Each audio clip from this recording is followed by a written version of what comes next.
महाभारत भारतीय इतिहास और संस्कृति का एक महाकाव्य नैतिकता, कर्तव्य और धर्म के जटिल प्रश्नों को प्रस्तुत करता है। इस महाकाव्य में अनेक धोखे और चालाकियां देखी जाती हैं, जिनमें से कई ऐसे हैं जिन्हें श्री कृष्ण के अलावा और कोई नहीं कर सकता था।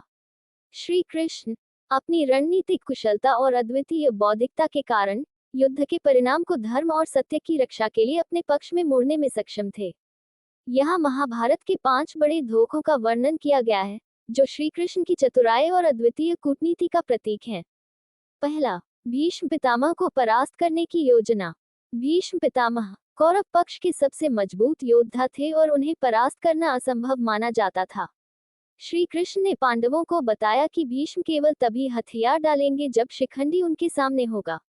शिखंडी भीष्म के प्रति अजेय था, क्योंकि वह पिछले जन्म में अंबा के रूप में पुनर्जन्म हुआ था।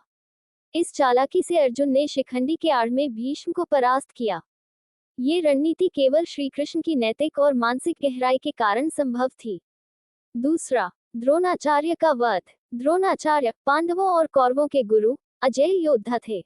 श्री कृष्ण ने युधिष्ठिर से कहा कि अश्वत्थामा मारा गया कहें, जो द्रोणाचार्य के पुत्र का नाम था। लेकिन युधिष्ठिर ने सत्यता बनाए रखने के लिए ये भी जोड़ा कि अश्वत्थामा नर या कुंजक थी। श्री कृष्ण ने शब्दों को इस तरह से ढाल दिया कि द्रोणाचार्य इसे अपने पुत्र की मृत्यु मानकर शोक में हथियार त्याग दें। यह एक जटिल और नैतिक दृष्टि से विवादास्पद चाल थी, लेकिन युद्ध के लिए निर्णायक साबित हुई। तीसरा, जयद्रथ का वध। जयद्रथ ने अर्जुन के पुत्र अभिमन्यु को चक्रव्यूह में घेर कर मारने में भूमिका निभाई थी। अर्जुन ने प्रतिज्ञा ली कि यदि वह सूर्यास्त तक जयद्रथ का वध नहीं कर सके, तो वह स्वयं को अग्नि में समर्पित कर देगा। कौरवों ने जयद्रथ की सुरक्षा के लिए विशेष प्रबंध किए। श्री कृष्ण ने अपनी माया से सूर्य को आंशिक रूप से ढक दिया, जिससे कौरवों ने सोचा कि सूर्यास्त हो गया है और जयद्रथ को बाहर लाया गया। जैसे ही जयद्रथ बाहर आया, श्री कृष्ण ने सूर्य को पुनः प्रकट किया और अर्जुन ने उसे मार दिया। चौथा, कर्ण का वध। कर्ण कौरवों का सबसे शक्तिशाली योद्धा, श्री कृष्ण की दृष्टि में पांडवों के लिए सबसे बड़ा खतरा था।